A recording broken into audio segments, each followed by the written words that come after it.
इतिहासच्या दुसऱ्या पुस्तकातून घेतलेले वाचन. यहोयादा मरण पावल्यानंतर यहुद्याच्या सरदारांनी राजाकडे जाऊन त्यास मुजरा केला आणि राजाने त्यांचे म्हणणे ऐकले. मग ते आपल्या पूर्वजांचा देव परमेश्वर याच्या मंदिराचा त्याग करून अशेरा मूर्ती आणि इतर मूर्ती यांची उपासना करू लागले. या त्यांच्या अपराधामुळे परमेश्वराचा क्रोध यहुदावर आणि यरुशलेमवर भडकला. तरी त्यास आपणाकडे परत आणावे म्हणून परमेश्वराने त्यांच्याकडे संदेष्टे पाठविले. त्यांनी त्यांचा निषेध केला, पण ते काही ऐकेनात. मग परमेश्वराचा आत्मा यहोयादा याजकाचा पुत्र जकर्या याच्या ठायी आला.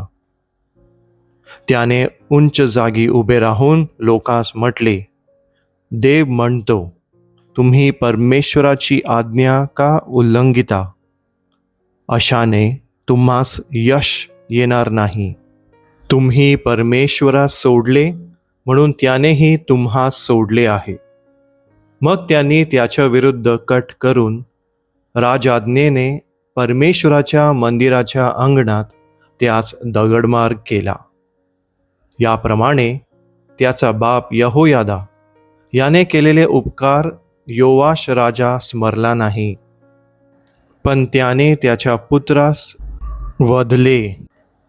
त्याच्या मृत्यूसमयी तो म्हणाला, परमेश्वरा, हे अवलोकन करून याचे उसने फेड. नवे वर्ष लागताच अराम्यांच्या सेनेने त्याच्यावर स्वारी केली. यहुदा आणि यरुशलेम यांच्यावर चालून येऊन त्यांनी त्या लोकांपैकी जे सरदार होते त्यांचा न्यायनाट केला आणि त्यांचे सर्व धन लुटून दिमिश्काच्या राजाकडे पाठवून दिले. अराम्यांच्या सैन्यात फार थोडे लोक होते, तरी परमेश्वराने त्यांच्या हाती एक फार मोठे सैन्य लागू दिले, कारण त्यांनी आपल्या पूर्वजांचा देव परमेश्वर याचा त्याग केला होता. या प्रकारे त्यांनी योवाशाला शासन केले. ते त्याला मोठाल्या जखमांनी घायल करून निघून गेले. तेव्हा त्याच्या सेवकांनी यहोयादा याजकाच्या पुत्राच्या खुणाकरिता त्याच्याशी फितुरी करून तो बिछाण्यावर पडला असताना त्याच्यावर प्रहार करून त्याला ठार केले. त्यांनी त्यास दावीदपुरात मूठमाती दिली, राजांच्या कब्रस्थानात दिली नाही. प्रभूचा शब्द. देवाला धन्यवाद.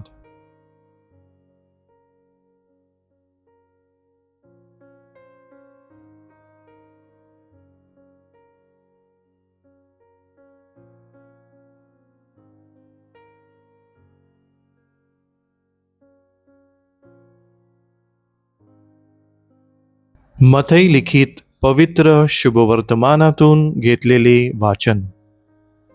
येशू आपल्या शिष्यास म्हणाला, कोणीही 2 धन्यांची चाकरी करू शकत नाही, कारण तो एकाचा द्वेष करील आणि दुसऱ्यावर प्रीती करील, अथवा एकाशी निष्ठेने वागेल आणि दुसऱ्याला तुच्छ मानील. तुम्ही देवाची आणि धनाची चाकरी करू शकत नाही. यास्तव मी तुम्हाला सांगतो की आपल्या जीवाविषयी, म्हणजे आपण काय खावे व काय प्यावे, आणि आपल्या शरीराविषयी, म्हणजे आपण काय पांघरावे, याची चिंता करीत बसू नका. अन्नापेक्षा जीव आणि वस्त्रापेक्षा शरीर अधिक आहे की नाही? आकाशातील पाखरांकडे निरखून पहा. ती पेरणी करीत नाही, कापणी करीत नाहीत, की कोठारात साठवीत नाहीत, तरी तुमचा स्वर्गीय पिता त्यांना खावयास देतो. तुम्ही त्यांच्यापेक्षा श्रेष्ठ आहात की नाही? चिंता करून आपल्या आयुष्याची दोरी हातभर वाढवाव्यास तुमच्यापैकी कोण समर्थ आहे? तसेच वस्त्राविषयी का चिंता करीत बसता? रानातील फुले पहा, ती कशी वाढतात. ती कष्ट करीत नाही आणि सूत कातीत नाहीत. तरी मी तुम्हा सांगतो, शल्मोन देखील आपल्या सर्व वैभवात त्यातल्या एकासारखा सजला नव्हता. जे रानातले गवत आहे आणि उद्या भट्टीत पडते, त्याला जर देव असा पोशाख घालतो, तर आहो तुम्ही अल्पविश्वासी, तो विशेष करून तुम्हाला पोशाख घालणार नाही काय?